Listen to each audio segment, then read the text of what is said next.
Marcel Proust. À la recherche du temps perdu, le temps retrouvé. Toute la journée, dans cette demeure un peu trop campagne, qui n'avait l'air que d'un lieu de sieste entre deux promenades ou, pendant l'averse, une de ces demeures où chaque salon a l'air d'un cabinet de verdure, et où, sur la tenture des chambres, les roses du jardin dans l'une, les oiseaux des arbres dans l'autre, vous ont rejoint et vous tiennent compagnie, isolés du monde, car c'étaient de vieilles tentures où chaque rose était assez séparée pour qu'on eût pu, si elle avait été vivante, l'accueillir, chaque oiseau le mettre en cage et l'apprivoiser, sans rien de ces grandes décorations des chambres d'aujourd'hui, où, sur un fond d'argent, tous les pommiers de Normandie sont venus se profiler en style japonais pour halluciner les heures que vous passez au lit. Toute la journée, je la passais dans ma chambre qui donnait sur les belles verdures du parc et les lilas de l'entrée, les feuilles vertes des grands arbres au bord de l'eau, étincelant de soleil, et la forêt de mes églises. Je ne regardais en somme tout cela avec plaisir que parce que je me disais « c'est joli d'avoir tant de verdure dans la fenêtre de ma chambre ». Jusqu'au moment où, dans le vaste tableau verdoyant, je reconnus peint à lui, au contraire, en bleu sombre, simplement parce qu'il était plus loin, le clocher de l'église de Combray. Non pas une figuration de ce clocher lui-même, qui mettant ainsi sous mes yeux la distance des lieux et des années, était venu au milieu de la lumineuse verdure, et d'un tout autre ton si sombre qu'il paraissait presque seulement dessiné, s'inscrire dans le carreau de ma fenêtre. Et si je sortais un moment de ma chambre, au bout du couloir, j'apercevais, parce qu'il était orienté autrement, comme une bande d'écarlate, la tenture d'un petit salon, qui n'était qu'une simple mousseline, mais rouge et prête à s'incendier s'il y donnait un rayon de soleil. Pendant ces promenades, Gilberte me parlait de Robert comme se détournant d'elle, mais pour aller auprès d'autres femmes. Et il est vrai que beaucoup encombraient sa vie, et comme certaines camaraderies masculines pour les hommes qui aiment les femmes, avec ce caractère de défense inutilement faite et de place vainement usurpée, qu'ont dans la plupart des maisons les objets qui ne peuvent servir à rien. Il vint plusieurs fois à Tansonville pendant que j'y étais. Il était bien différent de ce que je l'avais connu. Sa vie ne l'avait pas épaissi, alenti comme M. de Charlus, mais tout au contraire, mais opérant en lui un changement inverse, lui avait donné l'aspect désinvolte d'un officier de cavalerie, et bien qu'il eût donné sa démission au moment de son mariage, à un point qu'il n'avait jamais eu. Au fur et à mesure que M. de Charlus s'était alourdi, Robert, et sans doute il était infiniment plus jeune, mais on sentait qu'il ne ferait que se rapprocher davantage de cet idéal avec l'âge, comme certaines femmes qui sacrifient résolument leur visage à leur taille et à partir d'un certain moment ne quittent plus Marienbad, pensant que, ne pouvant garder à la fois plusieurs jeunesses, c'est encore celle de la tournure qui sera la plus capable de représenter les autres, était devenue plus élancée, plus rapide, effet contraire d'un même vice. Cette vélocité avait d'ailleurs diverses raisons psychologiques, la crainte d'être vue, le désir de ne pas sembler avoir cette crainte, la fébrilité qui naît du mécontentement de soi et de l'ennui. Il avait l'habitude d'aller dans un certain mauvais lieu où, comme il aimait qu'on ne le vît ni entrer ni sortir, il s'engouffrait pour offrir au regard malveillant de passants hypothétiques le moins de surface possible, comme on monte à l'assaut. Et cette allure de coup de vent lui était restée. Peut-être aussi schématisait-elle l'intrépidité apparente de quelqu'un qui veut montrer qu'il n'a pas peur et ne veut pas se donner le temps de penser. Pour être complet, il faudrait faire entrer en ligne de compte le désir. Plus il vieillissait, de paraître jeune, et même l'impatience de ces hommes toujours ennuyés, toujours blasés, qui sont les gens trop intelligents pour la vie relativement oisive qu'ils mènent, et où leurs facultés ne se réalisent pas. Sans doute l'oisiveté même de cela peut se traduire par de la nonchalance. Mais surtout, depuis la faveur dont jouissent les exercices physiques, l'oisiveté a pris une forme sportive, et même en dehors des heures de sport qui se traduit par une vivacité fébrile, qui croit ne pas laisser en l'ennui le temps ni la place de se développer, et non plus par de la nonchalance.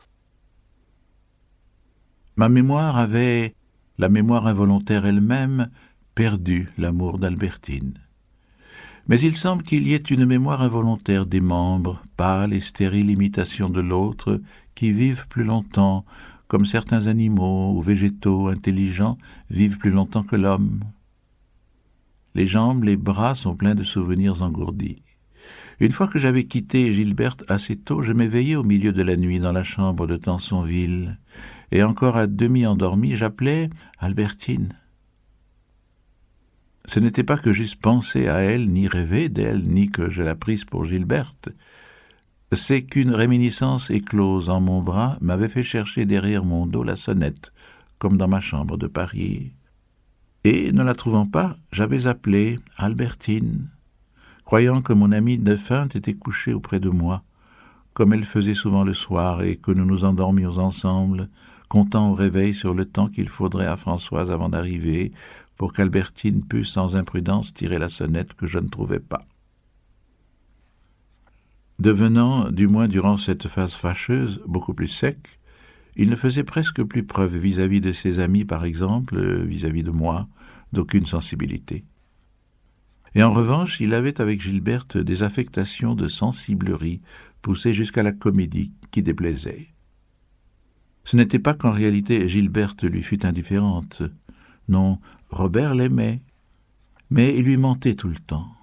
Son esprit de duplicité, sinon le fond même de ses mensonges, était perpétuellement découvert. Et alors il ne croyait pouvoir s'en tirer qu'en exagérant dans des proportions ridicules la tristesse réelle qu'il avait de peiner Gilberte.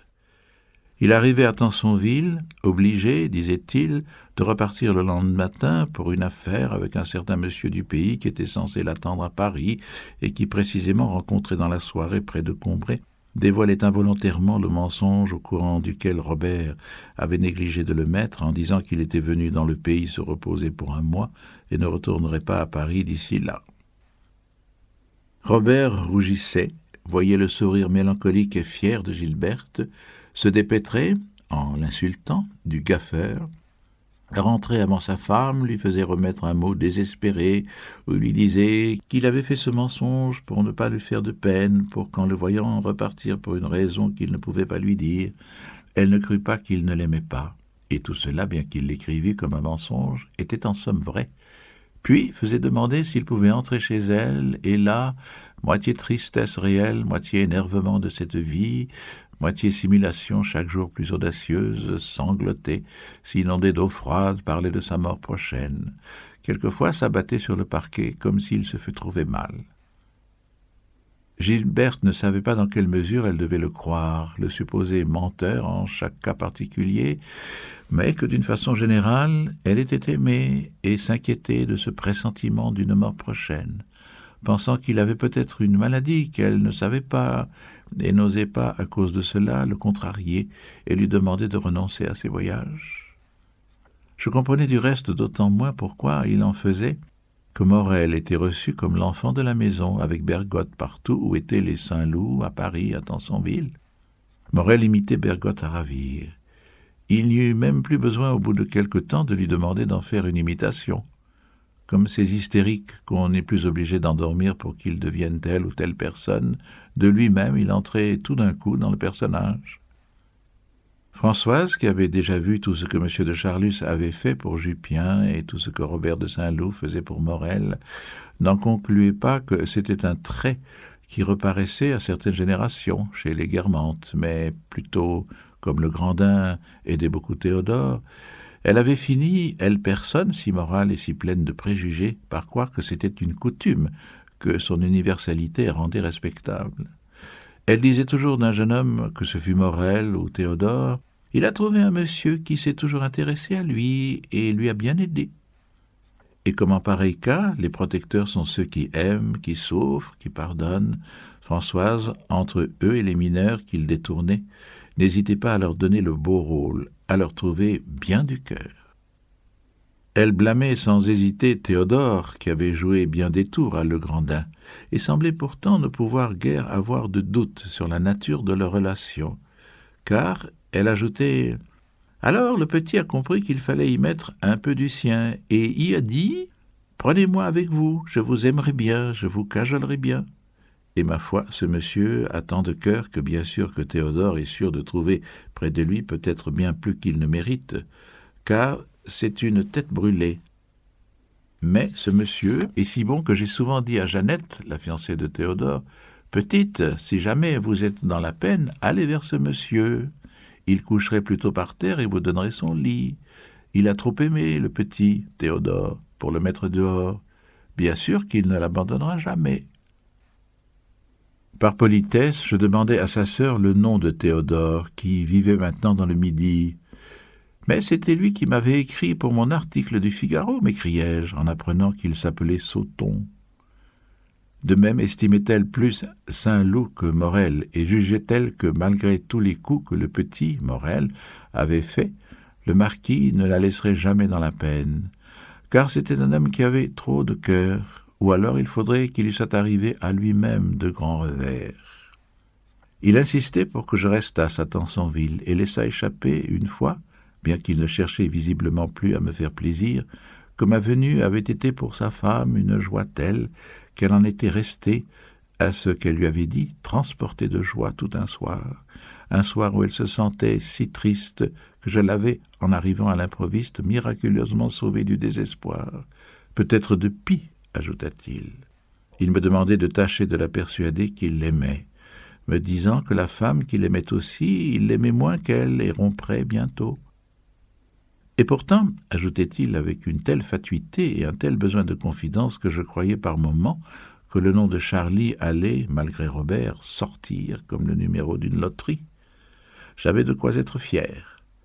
Cette femme qui me donne tant de preuves de sa tendresse et que je vais sacrifier à Gilberte, jamais elle n'avait fait attention à un homme, elle se croyait elle-même incapable d'être amoureuse. Je suis le premier. Je savais qu'elle s'était tellement refusée à tout le monde que, quand j'ai reçu la lettre adorable, où elle me disait qu'il ne pouvait y avoir de bonheur pour elle qu'avec moi, je n'en revenais pas.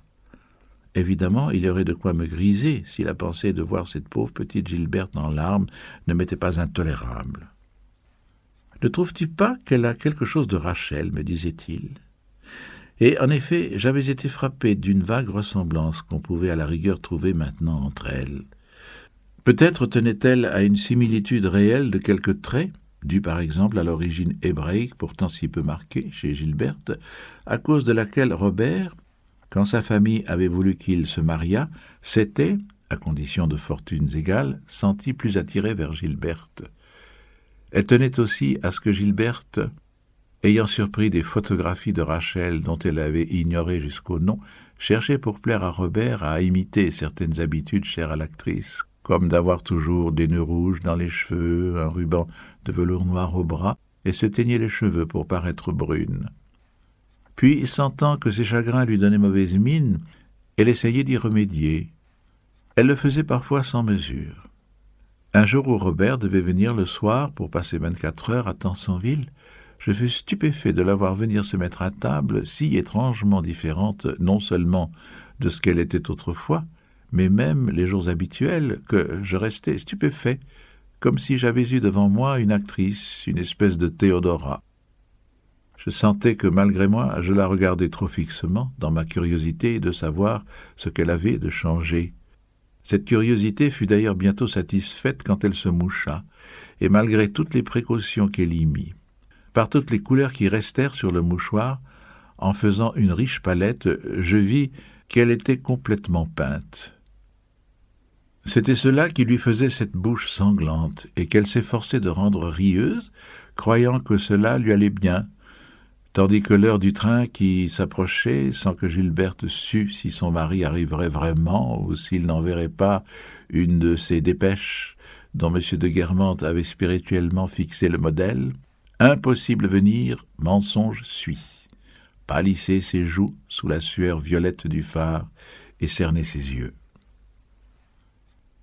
« Ah, tu vois, me disait-il avec un air volontairement tendre, qui contrastait tant avec sa tendresse spontanée d'autrefois, avec une voix d'alcoolique et des modulations d'acteur. Gilberte heureuse, il n'y a rien que je ne donnerais pour cela.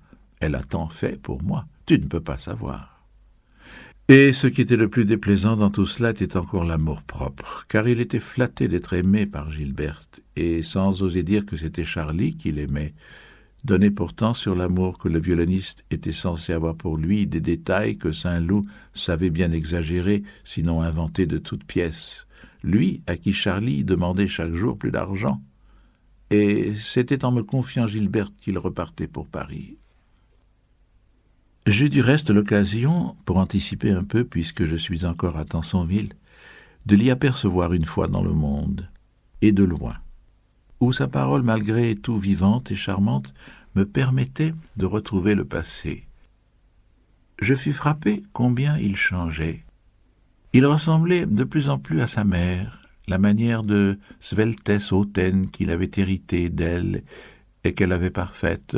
Chez lui, grâce à l'éducation la plus accomplie, elle s'exagérait, se figeait. La pénétration du regard propre aux Guermantes lui donnait l'air d'inspecter tous les lieux au milieu desquels il passait, mais d'une façon quasi inconsciente, par une sorte d'habitude et de particularité animale. Même immobile, la couleur qui était la sienne, plus que de tous les Guermantes, d'être seulement l'ensoleillement d'une journée d'or devenue solide, lui donnait comme un plumage si étrange, faisait de lui une espèce si rare, si précieuse, qu'on aurait voulu le posséder pour une collection ornithologique. Mais quand de plus cette lumière changeait en oiseau, se mettait en mouvement, en action, quand par exemple je voyais Robert de Saint-Loup entrer dans une soirée où j'étais, il avait des redressements de tête si soyeusement et fièrement huppés sous l'aigrette d'or de ses cheveux un peu déplumés, des mouvements de cou tellement plus souples, plus fiers et plus coquets que n'en ont les humains que devant la curiosité et l'admiration moitié mondaine, moitié zoologique qu'il vous inspirait. On se demandait si c'était dans le faubourg Saint-Germain qu'on se trouvait ou au jardin des plantes.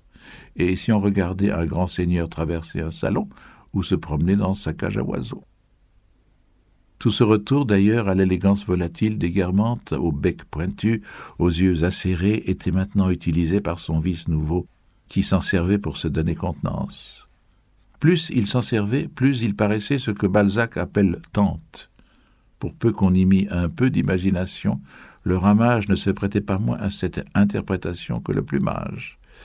Il commençait à dire des phrases qu'il croyait grand siècle, et par là, il imitait les manières de Guermantes.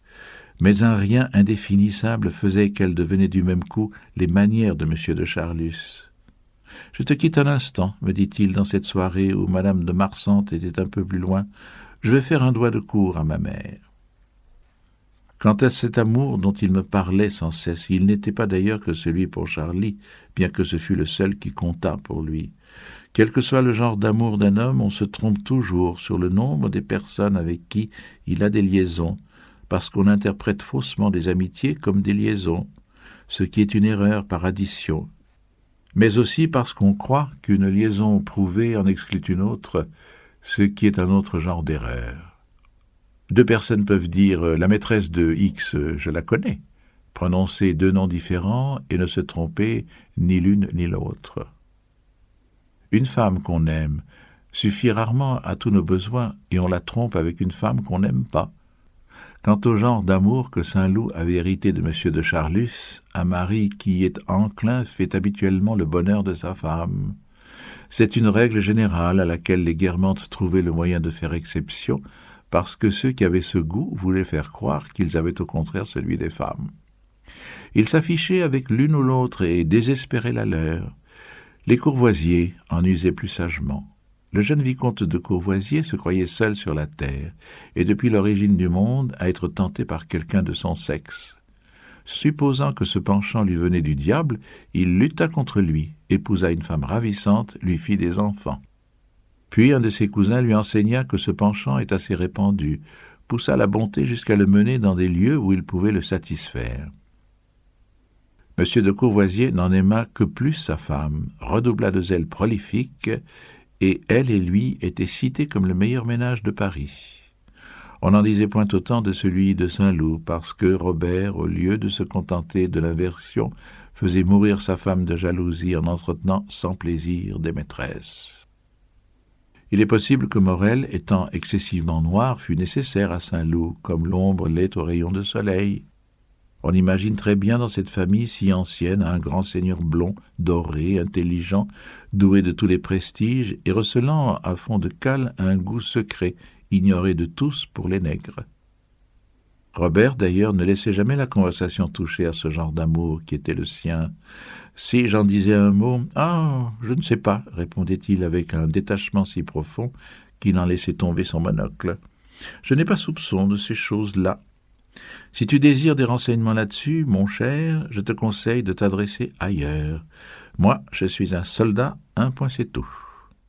Autant que ces choses-là m'indiffèrent, autant je suis avec passion la guerre balkanique. Autrefois, cela t'intéressait, l'étymologie des batailles. Je te disais alors qu'on reverrait, même dans les conditions les plus différentes, les batailles typiques, par exemple le grand essai d'enveloppement par l'aile, la bataille d'Ulm. Eh bien, si spéciales que soient ces guerres balkaniques, Burgos est encore Ulm, l'enveloppement par l'aile. Voilà les sujets dont tu peux me parler. Mais pour le genre de choses auxquelles tu fais allusion, je m'y connais autant qu'en sanskrit. Ces sujets que Robert dédaignait ainsi, Gilberte, au contraire, quand il était reparti, les abordait volontiers en causant avec moi. Non certes relativement à son mari, car elle ignorait ou feignait d'ignorer tout. Mais elle s'étendait volontiers sur ceux en tant qu'ils concernaient les autres, soit qu'il y vit une sorte d'excuse indirecte pour Robert, soit que celui-ci, partagé comme son oncle entre un silence sévère à l'égard de ses sujets et un besoin de s'épancher et de médire, l'eût instruite pour beaucoup.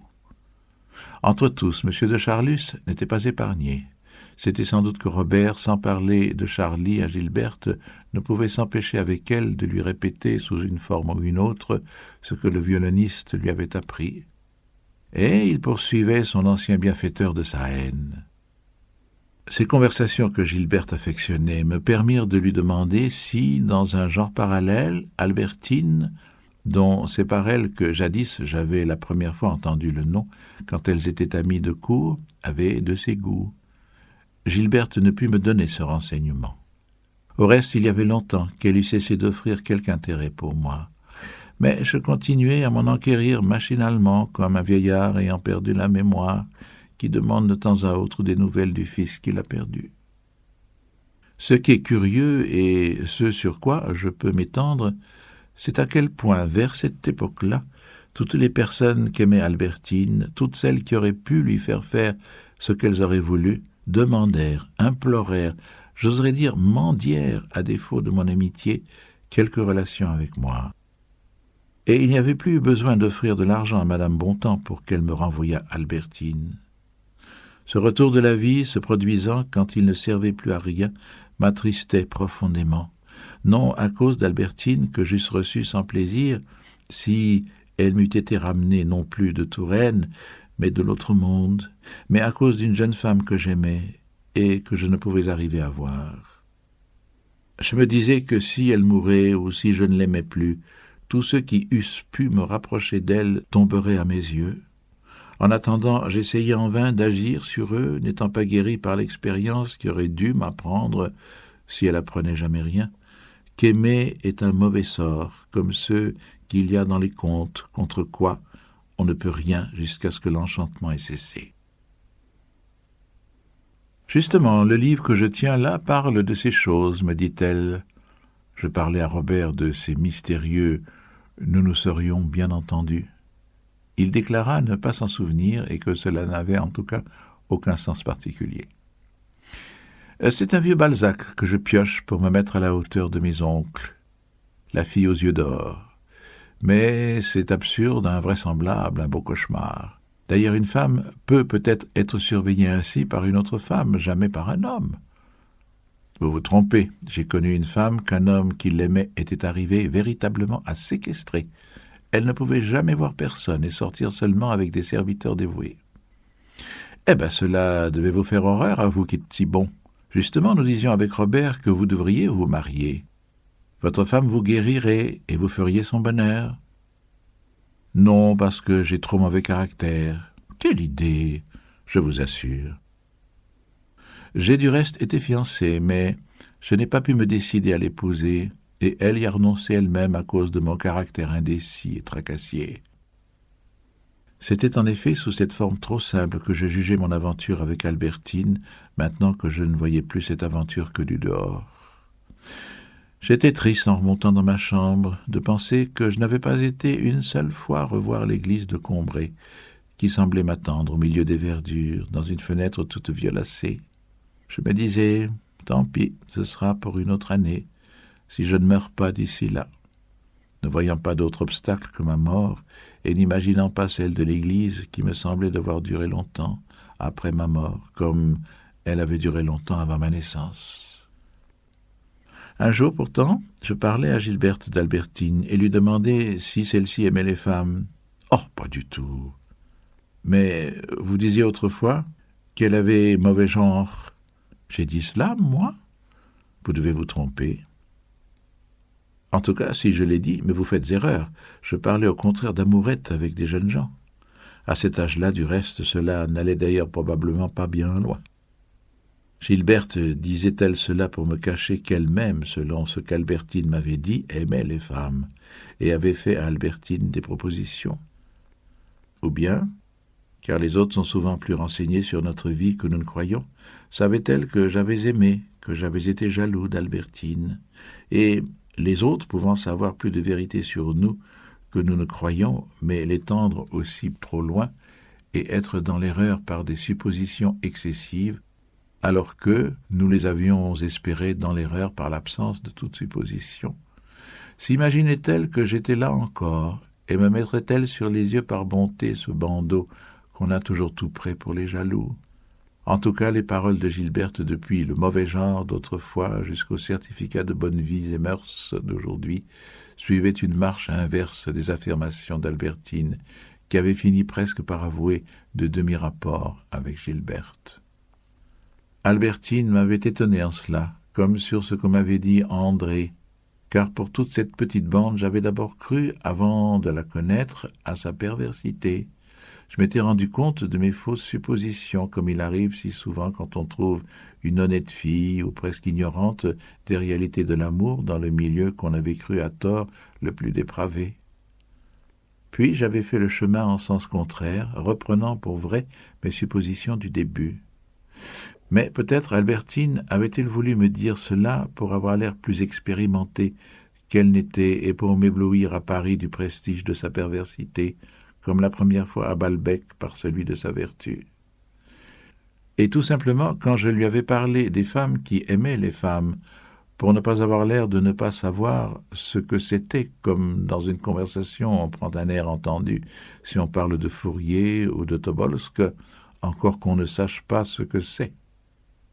Elle avait peut-être vécu près de l'ami de mademoiselle Vinteuil et d'André, séparés par une cloison étanche d'elle qui croyait qu'elle n'en était pas, ne s'était renseignée ensuite, comme une femme qui épouse un homme de lettres cherche à se cultiver, qu'afin de me complaire en se rendant capable de répondre à mes questions, jusqu'au jour où elle avait compris qu'elles étaient inspirées par la jalousie et où elle avait fait machine en arrière. À moins que ce fût Gilberte qui me mentit.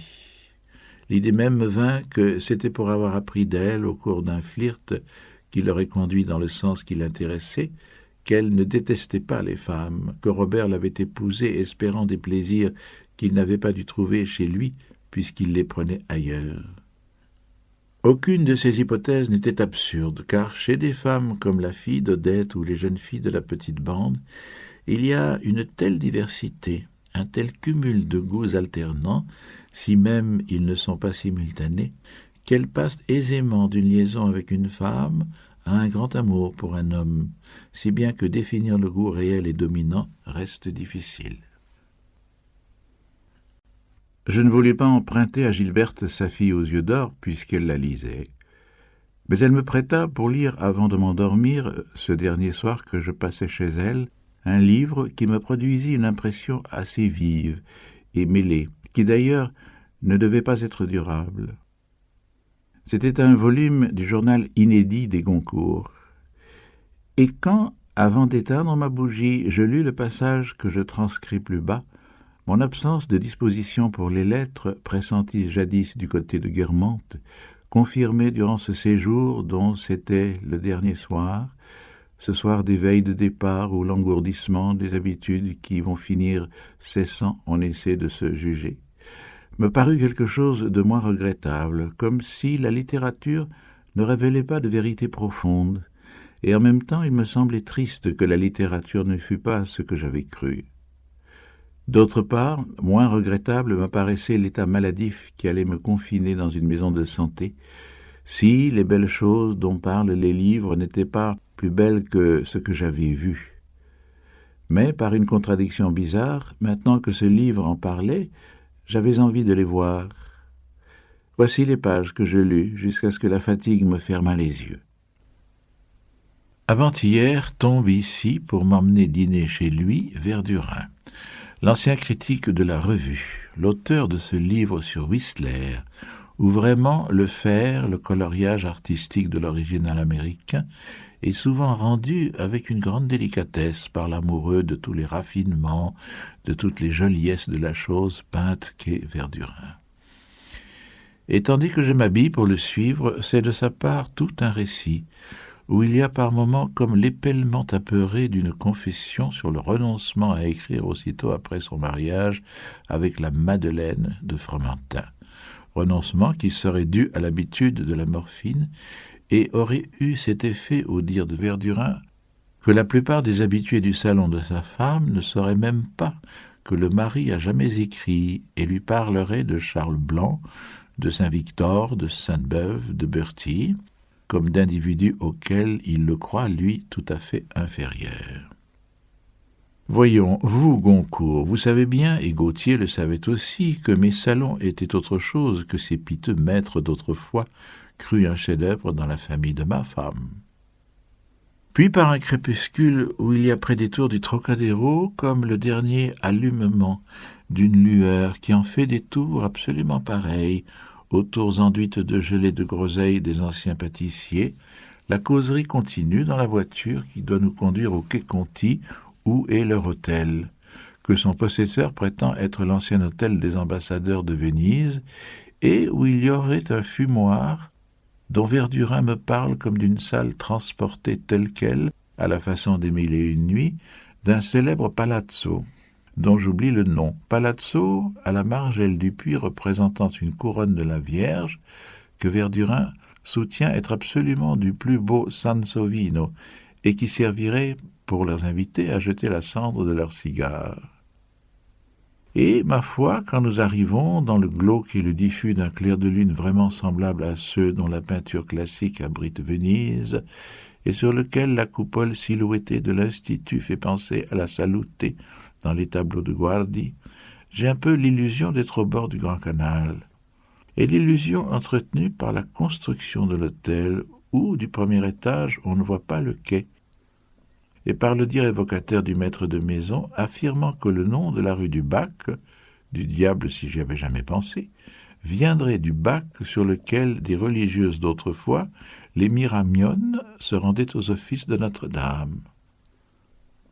Tout un quartier où a flâné mon enfance, quand ma tante de Courmont l'habitait, et que je me prends à rêmer en retrouvant, presque contiguë à l'hôtel des Verdurins, l'enseigne du petit Dunkerque, une des rares boutiques survivantes ailleurs que vignettées dans le crayonnage et les frottis de Gabriel de Saint-Aubin, où le XVIIIe siècle curieux venait asseoir ses moments d'oisiveté pour le marchandage des jolités françaises et étrangères, et tout ce que les arts produisent de plus nouveau, comme dit une facture de ce petit Dunkerque, facture dont nous sommes seuls, je crois, Verdurin et moi, à posséder une épreuve, et qui est bien un des volants chefs-d'œuvre de papier ornementé, sur lequel le règne de Louis XV faisait ses comptes, avec son en-tête représentant une mer toute vagueuse, chargée de vaisseaux, une mer aux vagues ayant l'air d'une illustration dans l'édition des fermiers généraux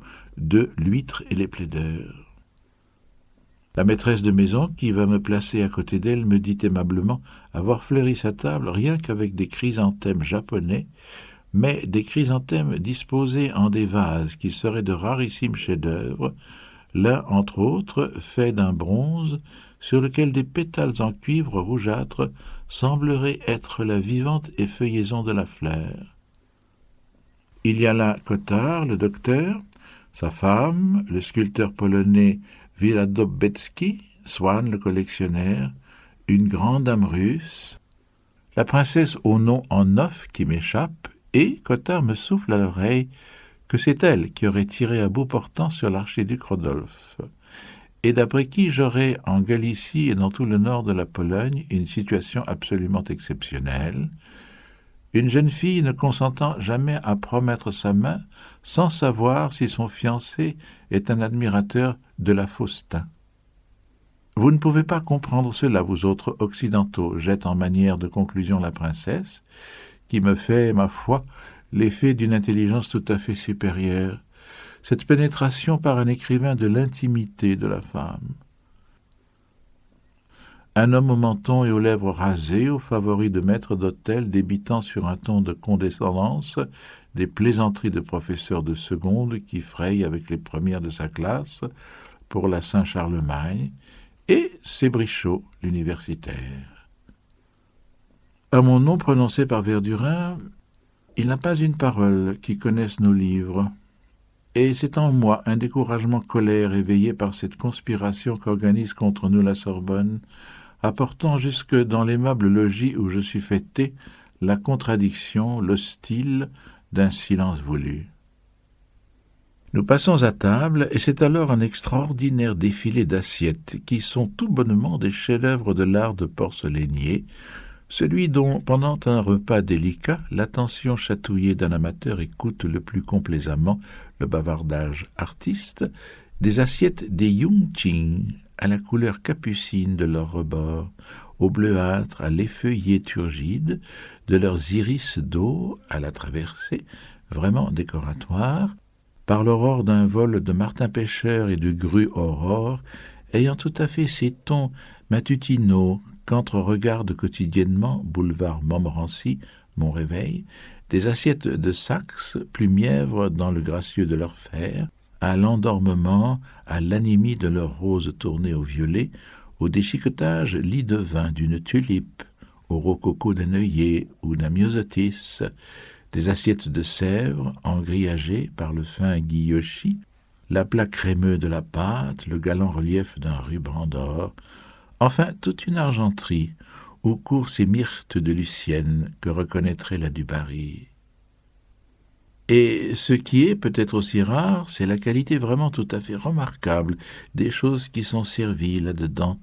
Un manger finement mijoté, tout un fricoté comme les Parisiens, il faut le dire bien haut, n'en ont jamais dans les plus grands dîners, et qui me rappelle certains cordons bleus de gens d'heure. Même le foie gras n'a aucun rapport avec la fade mousse qu'on sert habituellement sous ce nom. Et je ne sais pas beaucoup d'endroits où la simple salade de pommes de terre est faite ainsi de pommes de terre ayant la fermeté de boutons d'ivoire japonais, le patiné de ces petites cuillères d'ivoire avec lesquelles les Chinoises versent l'eau sur le poisson qu'elles viennent de pêcher.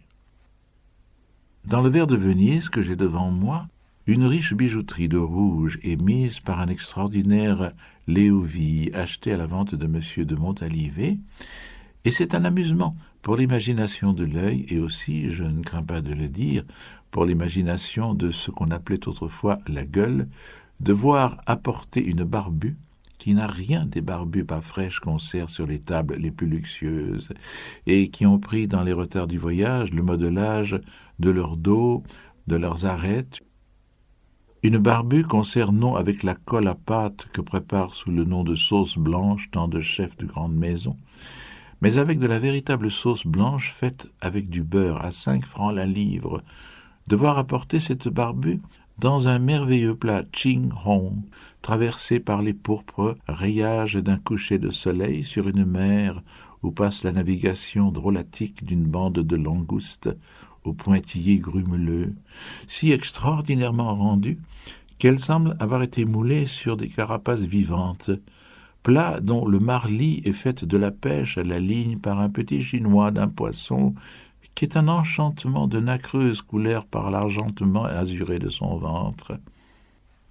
Comme je dis à Verdurin, le délicat plaisir que ça doit être pour lui que cette raffinée mangeaille dans cette collection comme aucun prince n'en possède pas à l'heure actuelle derrière ses vitrines. On voit bien que vous ne le connaissez pas, me jette mélancolieusement la maîtresse de maison, et elle me parle de son mari comme d'un original maniaque, indifférent à toutes ces jolités.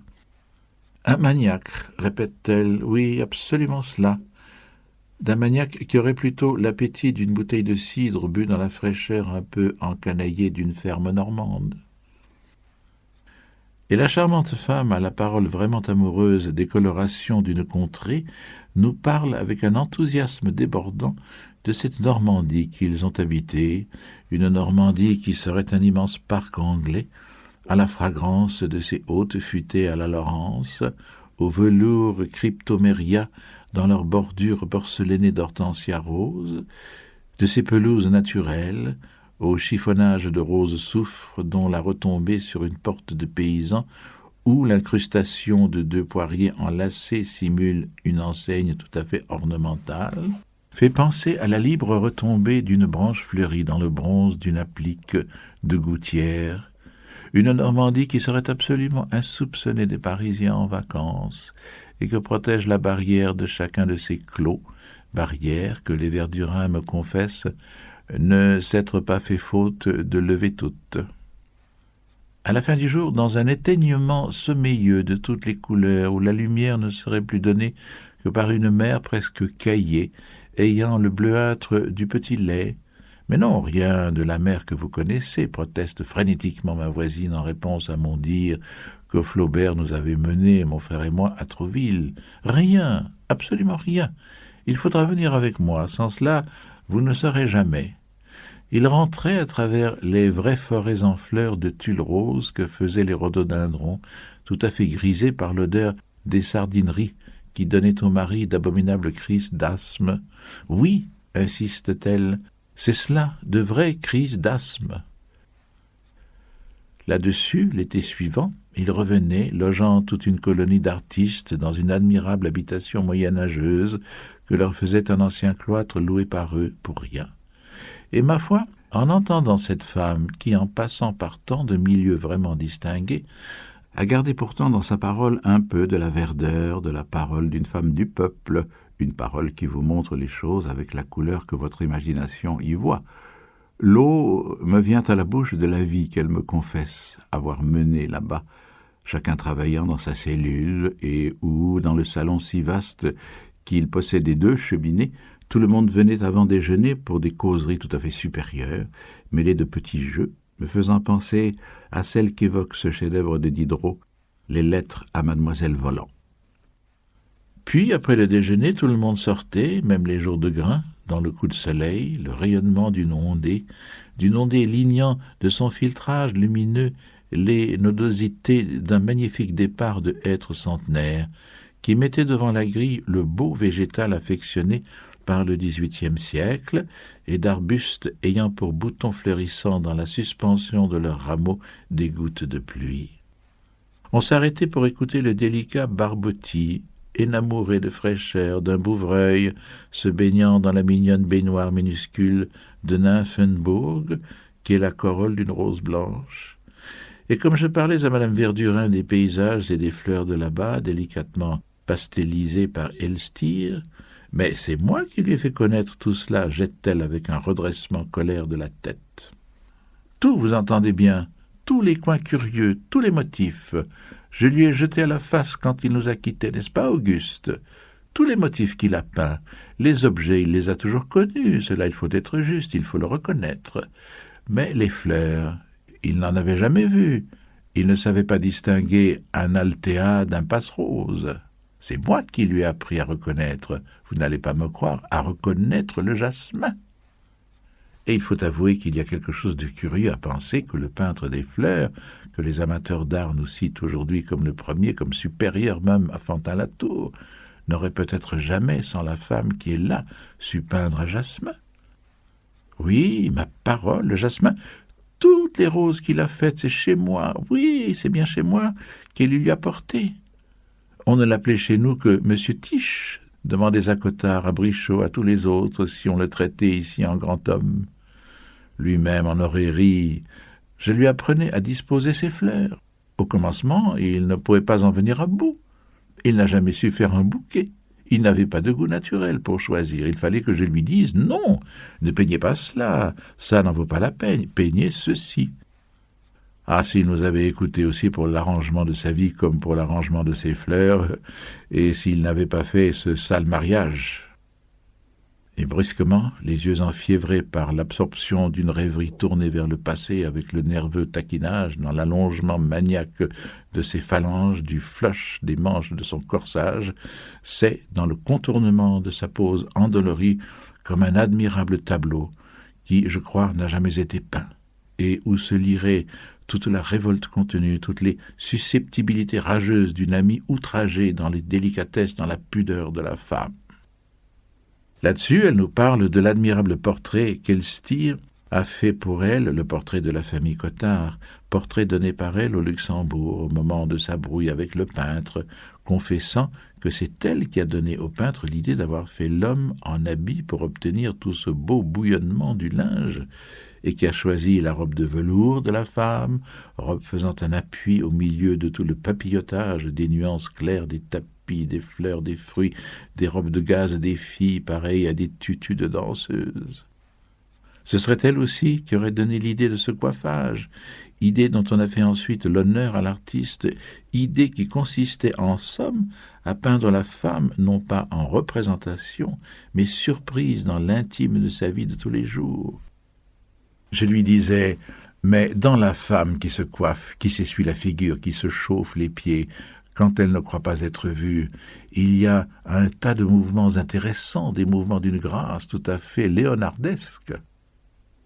Mais sur un signe de Verdurin indiquant le réveil de ses indignations comme malsain pour la grande nerveuse que serait au fond sa femme, Swann me fait admirer le collier de perles noires porté par la maîtresse de la maison et acheté par elle, toute blanche, à la vente d'un descendant de Madame de Lafayette, à qui elles auraient été données par Henriette d'Angleterre, perles devenues noires à la suite d'un incendie qui détruisit une partie de la maison que les Verdurins habitaient dans une rue dont je ne me rappelle plus le nom, incendie après lequel fut retrouvé le coffret où étaient ces perles, mais devenues entièrement noires. Et je connais leur portrait de ces perles aux épaules même de Madame de Lafayette, oui, parfaitement leur portrait, insiste Swann, devant les exclamations des convives, un brin ébahi. Leur portrait authentique dans la collection du duc de Guermantes. Une collection qui n'a pas son égal au monde, proclame Swann, et que je devrais aller voir. Une collection héritée par le célèbre duc, qui était son neveu préféré, de Madame de Beausergent, sa tante, de Madame de Beausergent, depuis Madame d'Arstfeld, la sœur de la marquise de Villeparisis et de la princesse d'Hanovre, où mon frère et moi, nous l'avons tant aimé autrefois sous les traits du charmant bambin appelé Bazin, qui est bien en effet le prénom du duc. Là-dessus, le docteur Cottard, avec une finesse qui décèle chez lui l'homme tout à fait distingué, ressaute à l'histoire des perles et nous apprend que des catastrophes de ce genre produisent dans le cerveau des gens des altérations tout à fait pareilles à celles qu'on remarque dans la matière inanimée, et cite d'une façon vraiment plus philosophique que ne feraient bien des médecins le propre valet de chambre de Madame Verdurin, qui, dans l'épouvante de cet incendie, où il avait failli périr, était devenu un autre homme, ayant une écriture tellement changée qu'à la première lettre que ses maîtres, alors en Normandie, reçurent de lui, leur annonçant l'événement, ils crurent à la mystification d'un farceur. Et pas seulement une autre écriture selon Cottard, qui prétend que de sobre cet homme était devenu si abominablement pochard que Madame Verdurin avait été obligée de le renvoyer. Et la suggestive dissertation passe sur un signe gracieux de la maîtresse de maison de la salle à manger au fumoir vénitien dans lequel Cottard nous dit avoir assisté à de véritables dédoublements de la personnalité, nous citant ce cas d'un de ces malades qu'il s'offre aimablement à m'amener chez moi et à qui il suffirait qu'il touche les tempes pour l'éveiller à une seconde vie. Vie pendant laquelle il ne se rappellerait rien de la première, si bien que, très honnête homme dans celle-là, il aurait été plusieurs fois arrêté pour des vols commis dans l'autre, ou il serait tout simplement un abominable gredin. Sur quoi Madame Verdurin remarque finement que la médecine pourrait fournir des sujets plus vrais à un théâtre où la cocasserie de l'imbroglio reposerait sur des mépris pathologiques, ce qui, de fil en aiguille, amène Madame Cottard à narrer qu'une donnée toute semblable a été mise en œuvre par un conteur qui est le favori des soirées de ses enfants, l'Écossais Stevenson. Un nom qui met dans la bouche de Swann cette affirmation péremptoire. Mais c'est tout à fait un grand écrivain, Stevenson, je vous assure, Monsieur de Goncourt, un très grand, l'un des plus grands. Et comme sur mon émerveillement des plafonds à caissons écussonnés provenant de l'ancien Palazzo Barberini, de la salle où nous fumons, je laisse percer mon regret du noircissement progressif d'une certaine vasque par la cendre de nos Londres, Swann ayant raconté que des taches pareilles attestent sur les livres ayant appartenu à Napoléon Ier, livres possédés, malgré ses opinions anti-bonapartistes, par le duc de Guermantes, que l'empereur chiquait. Cottard, qui se révèle un curieux vraiment pénétrant en toutes choses, déclare que ces taches ne viennent pas du tout de cela, mais là, pas du tout, insiste-t-il avec autorité, mais de l'habitude qu'il avait d'avoir toujours dans la main, même sur les champs de bataille, des pastilles de réglisse pour calmer ses douleurs de foie. Car il avait une maladie de foie, et c'est de cela qu'il est mort, conclut le docteur. Je m'arrêtai là, car je partais le lendemain. Et d'ailleurs, c'était l'heure où me réclamait l'autre maître au service de qui nous sommes chaque jour pour une moitié de notre temps. La tâche à laquelle il nous astreint, nous l'accomplissons les yeux fermés. Tous les matins, il nous rend à notre autre maître, sachant que sans cela, nous nous livrerions mal à la sienne. Curieux, quand notre esprit a rouvert ses yeux, de savoir ce que nous avons bien pu faire chez le maître qui étend ses esclaves avant de les mettre à une besogne précipitée. Les plus malins, à peine la tâche finie, tâchent de subrepticement regarder. Mais le sommeil lutte avec eux de vitesse pour faire disparaître les traces de ce qu'ils voudraient voir. Et depuis tant de siècles, nous ne savons pas grand-chose là-dessus. Je fermai donc le journal des Goncourt. Prestige de la littérature. J'aurais voulu revoir les Cottard, leur demander tant de détails sur Elstir, aller voir la boutique du Petit Dunkerque, si elle existait encore, demander la permission de visiter cet hôtel des Verdurins où j'avais dîné. Mais j'éprouvais un vague trouble. Certes, je ne m'étais jamais dissimulé que je ne savais pas écouter, ni, dès que je n'étais plus seul, regarder. Une vieille femme ne montrait à mes yeux aucune espèce de collier de perles, et ce qu'on en disait n'entrait pas dans mes oreilles. Tout de même, ces êtres-là, je les avais connus dans la vie quotidienne, j'avais souvent dîné avec eux. C'étaient les Verdurins, c'était le duc de Guermantes, c'étaient les Cottard.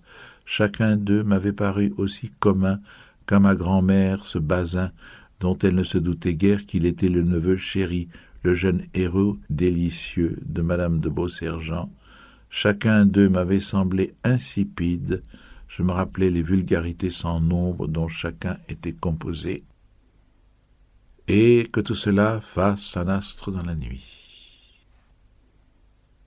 Je résolus de laisser provisoirement de côté les objections qu'avaient pu faire naître en moi contre la littérature les pages de Goncourt lues la veille de mon départ de Tansonville. Même en mettant de côté l'indice individuel de naïveté qui est frappant chez ce mémorialiste, je pouvais d'ailleurs me rassurer à divers points de vue. D'abord, en ce qui me concernait personnellement, mon incapacité de regarder et d'écouter que le journal cité avait si péniblement illustré pour moi n'était pourtant pas totale. Il y avait en moi un personnage qui savait plus ou moins bien regarder, mais c'était un personnage intermittent, ne reprenant vie que quand se manifestait quelque essence générale commune à plusieurs choses qui faisaient sa nourriture et sa joie. Alors le personnage regardait et écoutait, mais à une certaine profondeur seulement, de sorte que l'observation n'en profitait pas. Comme un géomètre qui, dépouillant les choses de leur qualité sensible, ne voit que leur substratum linéaire, ce que racontaient les gens m'échappait, car ce qui m'intéressait, c'était non ce qu'il voulait dire, mais la manière dont il le disait, en tant qu'elle était révélatrice de leur caractère ou de leur ridicule. Ou plutôt, c'était un objet qui avait toujours été plus particulièrement le but de ma recherche parce qu'il me donnait un plaisir spécifique, le point qui était commun à un être et à un autre. Ce n'était que quand je l'apercevais que mon esprit, jusque-là sommeillant, même derrière l'activité apparente de ma conversation, dont l'animation masquait pour les autres un total engourdissement spirituel, se mettait tout à coup joyeusement en chasse. Mais ce qu'il poursuivait alors, par exemple l'identité du salon Verdurin dans divers lieux et divers temps, était situé à mi-profondeur, au-delà de l'apparence elle-même, dans une zone un peu plus en retrait.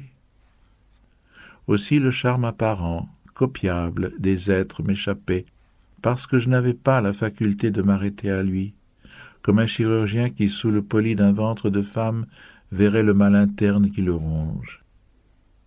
J'avais beau dîner en ville, je ne voyais pas les convives parce que quand je croyais les regarder, je les radiographiais.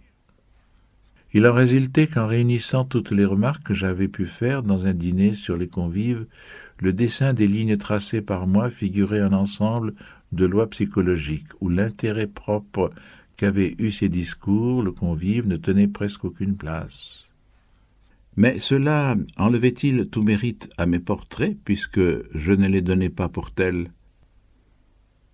Si l'un, dans le domaine de la peinture, met en évidence certaines vérités relatives au volume, à la lumière, au mouvement, cela fait-il qu'il soit nécessairement inférieur à tel portrait, ne lui ressemblant aucunement de la même personne, dans lequel 1000 détails qui sont omis dans le premier seront minutieusement relatés, deuxième portrait d'où l'on pourra conclure que le modèle était ravissant, tandis qu'on l'eût cru laid dans le premier, ce qui peut avoir une importance documentaire et même historique, mais ce n'est pas nécessairement une vérité d'art.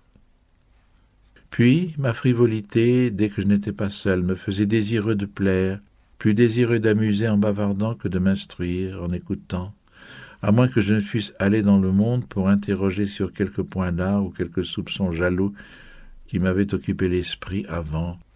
Mais j'étais incapable de voir ce dont le désir n'avait pas été éveillé en moi par quelque lecture, ce dont je n'avais pas d'avance dessiné moi-même le croquis que je désirais ensuite confronter avec la réalité. Que de fois, je le savais bien même, si cette page de Goncourt ne me l'eût appris, je suis resté incapable d'accorder mon attention à des choses ou à des gens qu'ensuite, une fois que leur image m'avait été présentée dans la solitude par un artiste, j'aurais fait des lieues, risqué la mort pour retrouver. Alors mon imagination était partie, avait commencé à peindre, et ce devant quoi j'avais bâillé l'année d'avant, je me disais avec angoisse, le contemplant d'avance, le désirant, sera-t-il vraiment impossible de le voir? Que ne donnerais-je pas pour cela? Quand on lit des articles sur des gens, même simplement des gens du monde, qualifiés de derniers représentants d'une société dont il n'existe plus aucun témoin, sans doute on peut s'écrier « Dire que c'est d'un être si insignifiant qu'on parle avec tant d'abondance et d'éloges ?» C'est cela que j'aurais dû déplorer de ne pas avoir connu, si je n'avais fait que lire les journaux et les revues, et si je n'avais pas vu l'homme. Mais j'étais plutôt tenté en lisant de telles pages dans les journaux de penser quel malheur que, alors que j'étais seulement préoccupé de retrouver Gilberte ou Albertine, je n'ai pas fait plus attention à ce monsieur. Je l'avais pris pour un raseur du monde, pour un simple figurant. C'était une figure.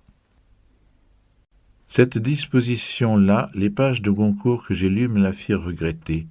Car peut-être j'aurais pu conclure d'elle que la vie apprend à rabaisser le prix de la lecture, et nous montre que ce que l'écrivain nous vante ne valait pas grand-chose. Mais je pouvais tout aussi bien en conclure que la lecture, au contraire, nous apprend à relever la valeur de la vie, valeur que nous n'avons pas su apprécier, et dont nous nous rendons compte seulement par le livre combien elle était grande. À la rigueur, nous pouvons nous consoler de nous être un peu plus dans la société d'un Vinteuil, d'un Bergotte. Le bourgeoisisme pudibond de l'un, les défauts insupportables de l'autre, même la prétentieuse vulgarité d'un Elstir à ses débuts, puisque le journal des Goncourt m'avait fait découvrir qu'il n'était autre que le monsieur Tiche, qui avait tenu jadis de si exaspérants discours à Swann, chez les Verdurins, ne prouvent rien contre eux, puisque leur génie est manifesté par leurs œuvres. Pour eux, que ce soit les mémoires ou nous, qui est tort quand ils donnent du charme à leur société qui nous a déplu, est un problème de peu d'importance, puisque même si c'était l'écrivain de mémoire qui avait tort, cela ne prouverait rien contre la valeur de la vie qui produit de tels génies. Mais quel est l'homme de génie qui n'a pas adopté les irritantes façons de parler des artistes de sa bande, avant d'arriver, comme c'était venu pour Elstir, et comme cela arrive rarement, à un bon goût supérieur? Les lettres de Balzac, par exemple, ne sont-elles pas semées de tours vulgaires que Swann eût souffert 1000 morts d'employer? Et cependant, il est probable que Swann, si fin, si purgé de tout ridicule haïssable, eût été incapable d'écrire La cousine bête et Le curé de Tours. Tout à l'autre extrémité de l'expérience, quand je voyais que les plus curieuses anecdotes qui font la matière inépuisable, divertissement des soirées solitaires pour le lecteur, du journal de Goncourt, lui avaient été contées par ses convives que nous eussions à travers ces pages enviés de connaître, et qui ne m'avaient pas laissé à moi trace d'un souvenir intéressant, cela n'était pas trop inexplicable encore. Malgré la naïveté de Goncourt, qui concluait de l'intérêt de ces anecdotes à la distinction probable de l'homme qui les contait, il pouvait très bien se faire que des hommes médiocres eussent vu dans leur vie ou entendu raconter des choses curieuses et les contassent à leur tour. Goncourt savait écouter comme il savait voir. Je ne le savais pas. D'ailleurs, tous ces faits auraient eu besoin d'être jugés un à un. M. de Guermantes ne m'avait certes pas donné l'impression de cet adorable modèle des grâces juvéniles que ma grand-mère eût tant voulu connaître, et m'a proposé comme modèle inimitable d'après les mémoires de Madame de Beausergent. Mais il faut songer que Bazin avait alors 7 ans, que l'écrivain était sa tante, et que même les maris qui doivent divorcer quelques mois après vous font un grand éloge de leur femme. Une des plus jolies poésies de Sainte-Beuve est consacrée à l'apparition devant une fontaine d'une jeune enfant couronnée de tous les dons et de toutes les grâces, la jeune mademoiselle de Champlâtreux, qui ne devait pas avoir alors 10 ans. Malgré toute la tendre vénération que le poète des génies qu'est la comtesse de Noailles portait à sa belle-mère, la duchesse de Noailles, née Champlâtreux, il est possible, si elle avait eu à en faire le portrait, que celui-ci eût contrasté assez vivement avec celui que Sainte-Beuve en traçait 50 ans plus tôt. Et ce qui eût peut-être été plus troublant, c'était l'entre-deux. C'étaient ces gens desquels ce qu'on dit implique, chez eux, plus que la mémoire qui a su retenir une anecdote curieuse, sans que pourtant on ait, comme pour les Vinteuil, les Bergotte, le recours de les juger sur leur œuvre, car ils n'en ont pas créé. Ils en ont seulement, à notre grand étonnement, à nous qui les trouvions si médiocres, inspirés. Passe encore que le salon, qui, dans les musées, donnera la plus grande impression d'élégance depuis les grandes peintures de la Renaissance, soit celui de la petite bourgeoise ridicule que j'eusse, si je ne l'avais pas connue, rêvé devant le tableau de pouvoir approcher dans la réalité, espérant apprendre d'elle les secrets les plus précieux de l'art du peintre, que sa toile ne me donnait pas, et de qui la pompeuse traîne de velours et de dentelle est un morceau de peinture comparable au plus beau de Titian. Si j'avais compris jadis que ce n'est pas le plus spirituel, le plus instruit, le mieux relationné des hommes, mais celui qui sait devenir miroir et peut refléter ainsi sa vie, fût-elle médiocre, que devient un Bergotte. Les contemporains le tinssent-ils pour moins homme d'esprit que Swann, et moins savant que Bréauté? On pouvait à plus forte raison en dire autant des modèles de l'artiste. Dans l'éveil de l'amour de la beauté, chez l'artiste qui peut tout peindre, l'élégance où il pourra trouver de si beaux motifs, le modèle en lui, sera fourni par des gens un peu plus riches que lui, chez qui il trouvera ce qu'il n'a pas l'habitude dans son atelier d'homme de génie méconnu, qui vend ses toiles 50 francs, un salon avec des meubles recouverts de vieilles soies, beaucoup de lampes, de belles fleurs, de beaux fruits, de belles robes, gens modestes relativement, ou qui le paraîtraient à des gens vraiment brillants, qui ne connaissaient pas même leur existence, mais qui, à cause de cela, sont plus à portée de connaître l'artiste obscur, de l'apprécier, de l'inviter, de lui acheter ses toiles, que les gens de l'aristocratie qui se font peindre comme le pape et les chefs d'État par les peintres académiciens. La poésie d'un élégant foyer et de belles toilettes de notre temps ne se trouvera-t-elle pas plutôt pour la postérité dans le salon de l'éditeur Charpentier par Renoir, et que dans le portrait de la princesse de Sagan ou de la comtesse de La Rochefoucauld par Cotte ou Chaplin? Les artistes qui nous ont donné les plus grandes visions d'élégance en ont recueilli les éléments chez des gens qui étaient rarement les grands élégants de leur époque, lesquels se font rarement peindre par l'inconnu porteur d'une beauté qu'ils ne peuvent pas distinguer sur ses toiles, dissimulée qu'elle est par l'interposition d'un poncif de grâce surannée qui flotte dans l'œil du public, comme ces visions subjectives que le malade croit effectivement poser devant lui.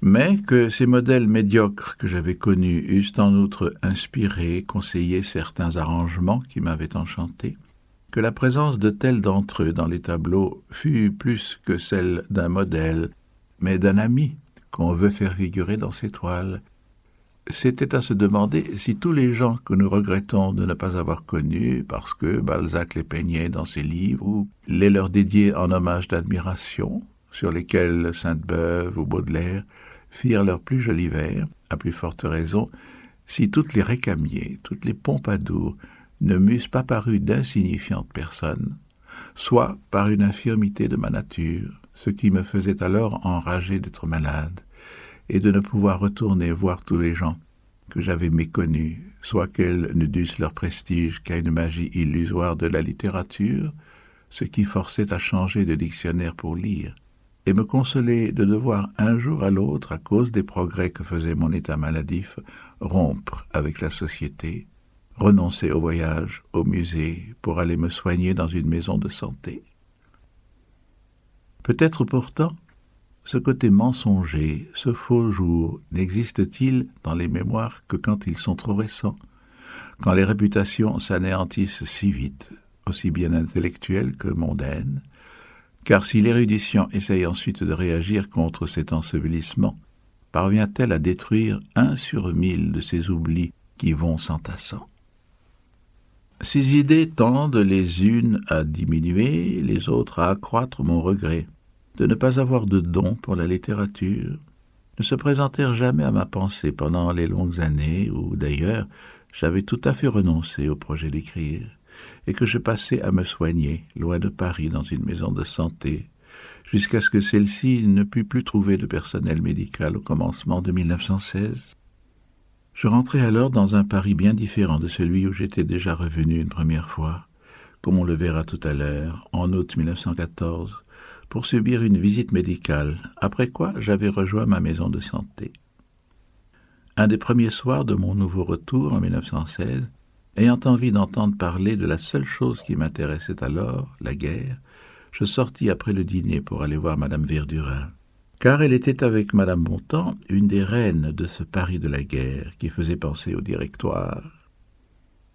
Comme par l'ensemencement d'une petite quantité de levure en apparence de génération spontanée, des jeunes femmes allaient tout le jour coiffées de hauts turbans cylindriques, comme aurait pu l'être une contemporaine de Madame Tallien, par civisme, ayant des tenues égyptiennes droites, sombres, très gaies, sur des jupes très courtes. Elles chaussaient des lanières, rappelant le cothurne selon Talma, ou de hautes guêtres, rappelant celles de nos chers combattants. C'est, disait-elle, parce qu'elle ne l'oublie pas qu'elle devait réjouir les yeux de ses combattants, qu'elle se paraît encore non seulement de toilettes floues, mais encore de bijoux évoquant les armées par leurs thèmes décoratifs, si même leur matière ne venait pas des armées et n'avait pas été travaillée aux armées. Au lieu d'ornements égyptiens rappelant la campagne d'Égypte, c'étaient des bagues ou des bracelets faits avec des fragments d'obus ou des ceintures de 75, des allumes-cigarettes composés de 2 sous anglais auquel un militaire était arrivé à donner dans sa cagna une patine si belle que le profil de la reine Victoria y avait l'air tracé par Pisanello. C'est encore parce qu'elles y pensaient sans cesse, disait-elle, qu'elles emportaient, quand l'un des leurs tombait, à peine le deuil, sous le prétexte qu'il était mêlé de fierté, ce qui permettait un bonnet de crêpe anglais blanc, du plus gracieux effet, et autorisant tous les espoirs, dans l'invincible certitude du triomphe définitif, de remplacer le cachemire d'autrefois par le satin et la mousseline de soie, et même de garder ses perles, tout en observant le tact et la correction qui est inutile de rappeler à des Françaises. Le Louvre, tous les musées étaient fermés, et quand on lisait en tête d'un article de journal une exposition sensationnelle, on pouvait être sûr qu'il s'agissait d'une exposition non de tableaux, mais de robes destinées d'ailleurs à ces délicates joies d'art dont les Parisiennes étaient depuis trop longtemps sevrées. C'est ainsi que l'élégance et le plaisir avaient repris. L'élégance, à défaut des arts, cherchant à s'excuser, comme ceci en 1793, année où les artistes exposant au salon révolutionnaire proclamaient qu'il paraîtrait à tort étrange et d'austère républicain que nous nous occupions des arts quand l'Europe coalisée assiège le territoire de la liberté. Ainsi faisaient en 1916 les couturiers, qui d'ailleurs, avec une orgueilleuse conscience d'artiste, avouaient que chercher du nouveau, s'écarter de la banalité, affirmer une personnalité, préparer la victoire, dégager pour les générations d'après la guerre une formule nouvelle du beau, telle était l'ambition qui les tourmentait, la chimère qu'ils poursuivaient, ainsi qu'on pouvait s'en rendre compte en venant visiter leur salon délicieusement installé rue de l'Art, où, effacés par une note lumineuse et gaie, les lourdes tristesses de l'heure semblent être le mot d'ordre, avec la discrétion toutefois qu'imposent les circonstances. Les tristesses de l'heure, il est vrai, pourraient avoir raison des énergies féminines si nous n'avions tant de hauts exemples de courage et d'endurance à méditer. Aussi, en pensant à nos combattants qui, au fond de leurs tranchées, rêvent de plus de confort et de coquetterie pour la chair absente laissée au foyer, ne cesserons-nous pas d'apporter toujours plus de recherche dans la création de robes répondant aux nécessités du moment. La vogue, cela se conçoit, est surtout aux maisons anglaises, donc alliées, et on raffole cette année de la robe tonneau, dont le joli abandon nous donne à tout un amusant petit cachet de rare distinction. Ce sera même une des plus heureuses conséquences de cette triste guerre, ajoutait le charmant chroniqueur, que on attendait la reprise des provinces perdues, le réveil du sentiment national. Ce sera même une des plus heureuses conséquences de cette guerre que d'avoir obtenu de jolis résultats en fait de toilette, sans luxe inconsidéré et de mauvais aloi, avec très peu de choses, d'avoir créé de la coquetterie avec des riens.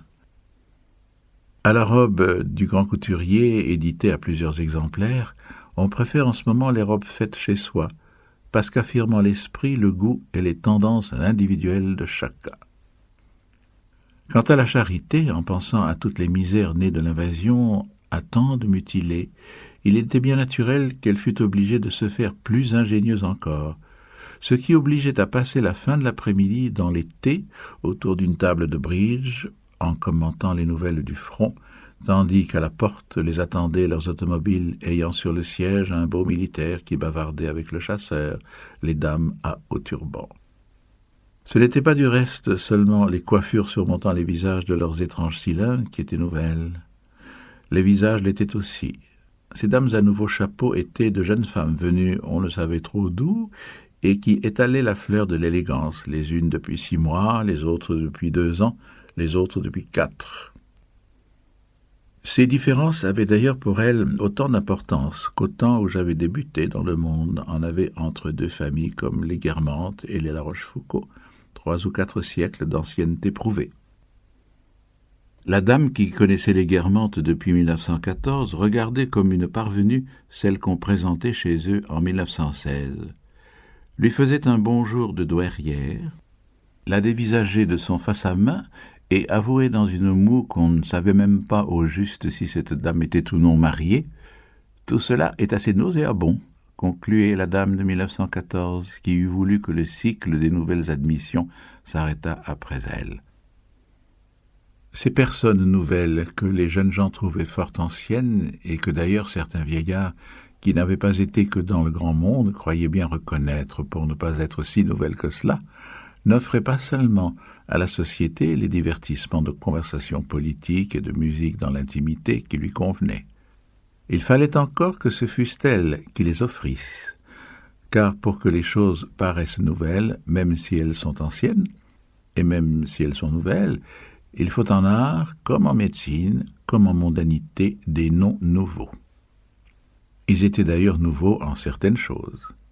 Ainsi Madame Verdurin était allée à Venise pendant la guerre, mais comme ces gens qui veulent éviter de parler chagrin et sentiments, quand elle disait que c'était épatant, ce qu'elle admirait, ce n'était ni Venise, ni Saint-Marc, ni les palais. Tout ce qui m'avait tant plu et dont elle faisait bon marché, mais l'effet des projecteurs dans le ciel, projecteurs sur lesquels elle donnait des renseignements appuyés de chiffres. Ainsi d'âge en âge renaît un certain réalisme en réaction contre l'art admiré jusque-là. Le salon Sainte-Verte était une étiquette défraîchie, sous laquelle la présence des plus grands artistes, des ministres les plus influents, n'eût attiré personne. On courait au contraire pour écouter un mot prononcé par le secrétaire des uns ou le sous-chef de cabinet des autres, chez les nouvelles dames à turban, dont l'invasion ailée et jacassante emplissait Paris. Les dames du premier directoire avaient une reine qui était jeune et belle et s'appelait Madame Tallien. Celles du second en avaient deux qui étaient vieilles et laides et s'appelaient Madame Verdurin et Madame Bontemps. Qui eût pu tenir rigueur à Madame Bontemps, que son mari eût joué un rôle âprement critiqué par l'Écho de Paris dans l'affaire Dreyfus?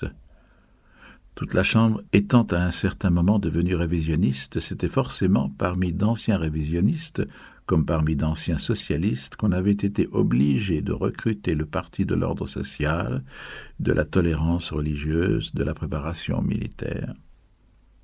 On aurait détesté autrefois Madame Bontemps parce que les antipatriotes avaient alors le nom de Dreyfusards, mais bientôt ce nom avait été oublié et remplacé par celui d'adversaire de la loi des 3 ans. M. Bontemps était au contraire un des auteurs de cette loi, c'était donc un patriote. Dans le monde, et ce phénomène social n'est d'ailleurs qu'une application d'une loi psychologique bien plus générale, les nouveautés, coupables ou non, n'excitent l'horreur que tant qu'elles ne sont pas assimilées et entourées d'éléments rassurants. Il en était du dreyfusisme comme du mariage de Saint-Loup avec la fille d'Odette, mariage qui avait d'abord fait crier.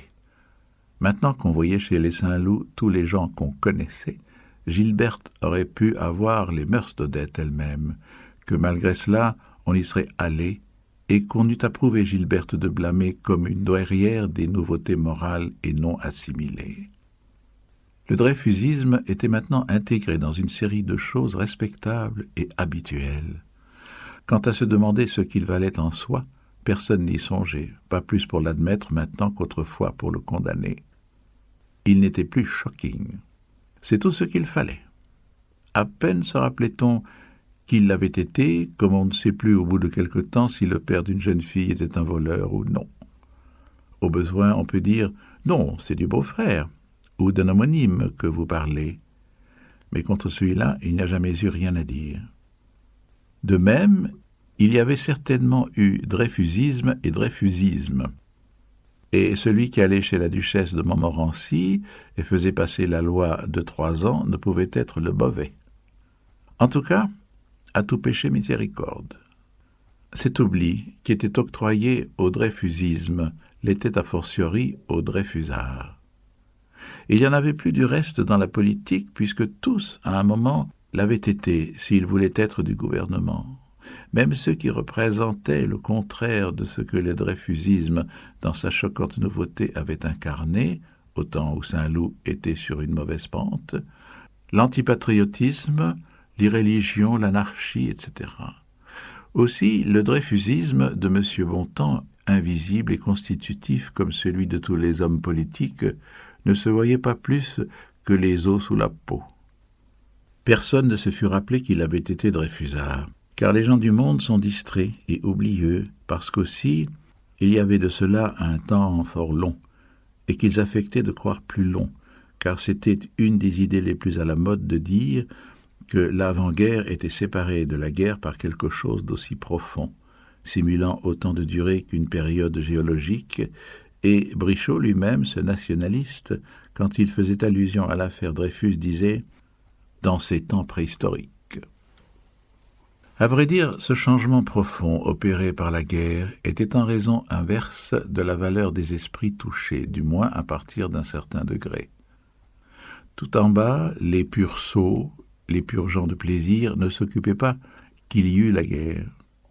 Mais tout en haut, ceux qui se sont fait une vie intérieure ambiante ont peu d'égard à l'importance des événements.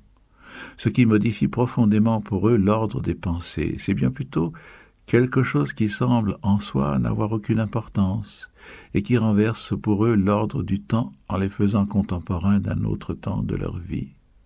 On peut s'en rendre compte pratiquement à la beauté des pages qu'il inspire. Un chant d'oiseau dans le parc de Montboissier ou une brise chargée de l'odeur de Reseda sont évidemment des événements de moindre conséquence que les plus grandes dates de la Révolution et de l'Empire. Ils ont cependant inspiré à Chateaubriand, dans les Mémoires d'Outre-Tombe, des pages d'une valeur infiniment plus grande.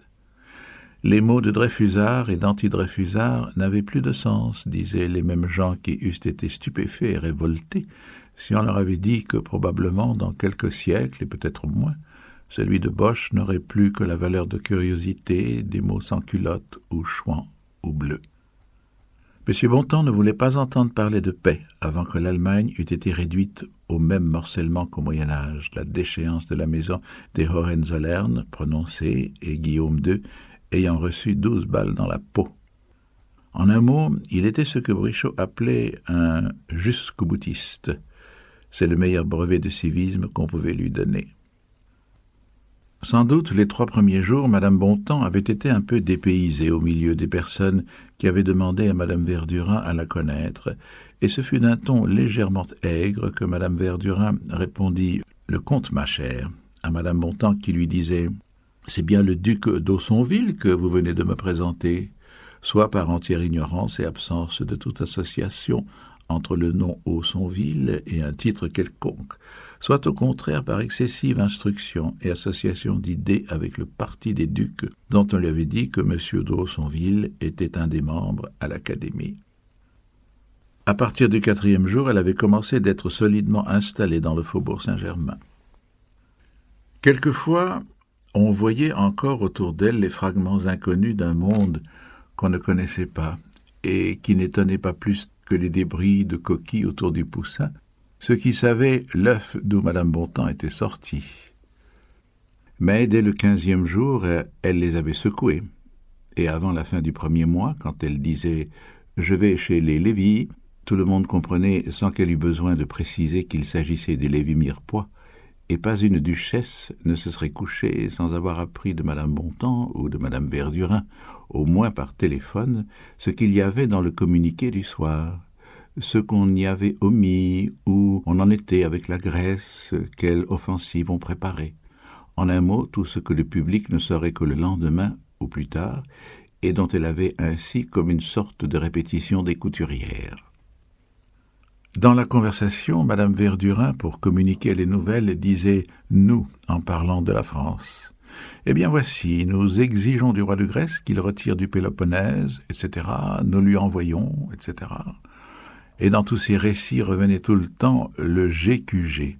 J'ai téléphoné au GQG, abréviation qu'elle avait à prononcer le même plaisir qu'avaient naguère les femmes qui ne connaissaient pas le prince d'Agrigente à demander en souriant quand on parlait de lui et pour montrer qu'elles étaient au courant. Gris-gris.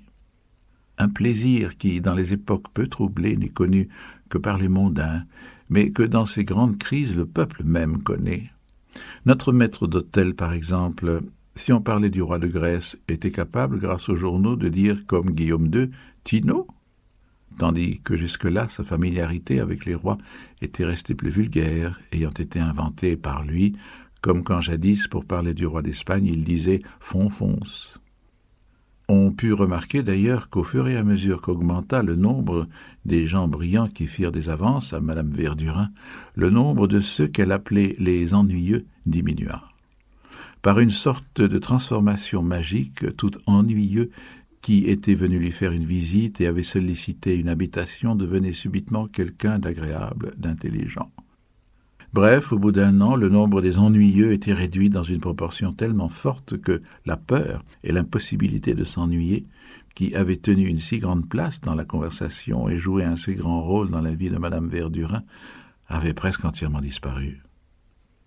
On eût dit que sur le tard, cette impossibilité de s'ennuyer, qu'autrefois d'ailleurs elle assurait ne pas avoir éprouvé dans sa prime jeunesse, la faisait moins souffrir, comme certaines migraines, certains asthmes nerveux qui perdent de leur force quand on vieillit.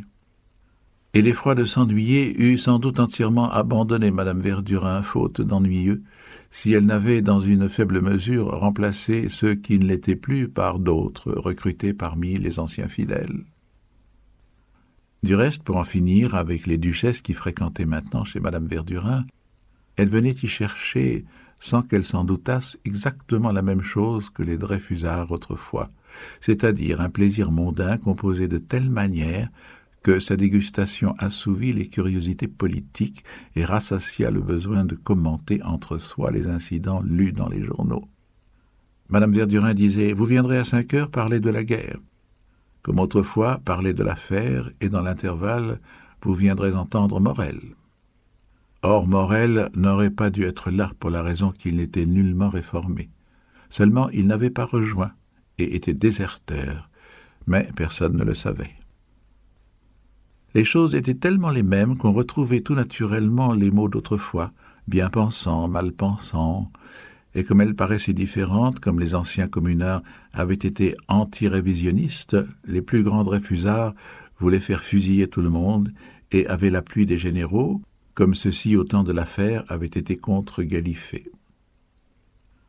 À ces réunions, Madame Verdurin invitait quelques dames un peu récentes, connues par les œuvres, et qui les premières fois venaient avec des toilettes éclatantes, de grands colliers de perles, Codette, qui en avait un aussi beau, de l'exhibition duquel elle-même avait abusé, regardait, maintenant qu'elle était en tenue de guerre, à l'imitation des dames du faubourg, avec sévérité. Mais les femmes savent s'adapter. Au bout de 3 ou 4 fois, elles se rendaient compte que les toilettes qu'elles avaient crues chic étaient précisément proscrites par les personnes qui l'étaient. Elles mettaient de côté leurs robes d'or et se résignaient à la simplicité. Une des étoiles du salon était Don les Choux, qui, malgré ses goûts sportifs, s'était fait réformer. Il était devenu tellement pour moi l'auteur d'une œuvre admirable à laquelle je pensais constamment, que ce n'est que par hasard, quand j'établissais un courant transversal entre 2 séries de souvenirs, que je songeais qu'il était le même qui avait amené le départ d'Albertine de chez moi. Et encore, ce courant transversal aboutissait, en ce qui concernait les reliques de souvenirs d'Albertine, à une voie s'arrêtant en pleine friche, à plusieurs années de distance, car je ne pensais plus jamais à elle. C'était une voie de souvenirs, une ligne que je n'empruntais plus jamais, tandis que les œuvres de Don les Choux étaient récentes, et cette ligne de souvenirs perpétuellement fréquentée et utilisée par mon esprit. Je dois dire que la connaissance du mari d'André n'était ni très facile, ni très agréable à faire, et que l'amitié qu'on lui vouait était promise à bien des déceptions. Il était en effet à ce moment déjà fort malade et s'épargnait les fatigues autres que celles qui lui paraissaient peut-être lui donner du plaisir. Or, il ne classait parmi celles-là que les rendez-vous avec des gens qu'il ne connaissait pas encore et que son ardente imagination lui représentait sans doute comme ayant une chance d'être différent des autres. Mais pour ceux qu'il connaissait déjà, il savait trop bien comment ils étaient, comment ils seraient. Il ne lui paraissait plus valoir la peine d'une fatigue dangereuse pour lui, peut-être mortelle. C'était en somme un très mauvais ami. Et peut-être dans son goût pour des gens nouveaux se retrouvait-il quelque chose de l'audace frénétique qu'il portait jadis à Balbec, au sport, au jeu, à tous les excès de table. Quant à Madame Verdurin, elle voulait chaque fois me faire la connaissance d'André, ne pouvant admettre que je la connaissais. D'ailleurs, André venait rarement avec son mari. Elle était pour moi une amie admirable et sincère et fidèle à l'esthétique de son mari, qui était en réaction des ballets russes. Elle disait du marquis de Polignac « Il a sa maison décorée par Bakst, Comment peut-on dormir là-dedans? J'aimerais mieux du buff. » D'ailleurs, les Verdurins, par le progrès fatal de l'esthétisme qui finit par se manger la queue, disaient ne pas pouvoir supporter le moderne style. De plus, c'était munichois, ni les appartements blancs, et n'aimaient plus que les vieux meubles français dans un décor sombre. Je vis à cette époque beaucoup, André. Nous ne savions que nous dire, et une fois je pensais à ce nom de Juliette qui était monté du fond du souvenir d'Albertine comme une fleur mystérieuse. Mystérieuse alors, mais qui aujourd'hui n'excitait plus rien. Au lieu que de tant de sujets différents je parlais, de celui-là je me tue. Non qu'il le fût plus qu'un autre, mais il y avait une sorte de sursaturation des choses auxquelles on a trop pensé. Peut-être la période où je voyais en cela tant de mystère était-elle la vraie. Mais comme ces périodes ne dureront pas toujours, on ne doit pas sacrifier sa santé, sa fortune, à la découverte de mystères qui un jour n'intéresseront plus. On fut très étonné à cette époque où Madame Verdurin pouvait avoir chez elle qui elle voulait, de lui voir faire... Nous espérons que vous avez apprécié cet aperçu. Pour continuer à écouter ce livre audio sur Google Play Livres, utilisez le lien dans la description de la vidéo.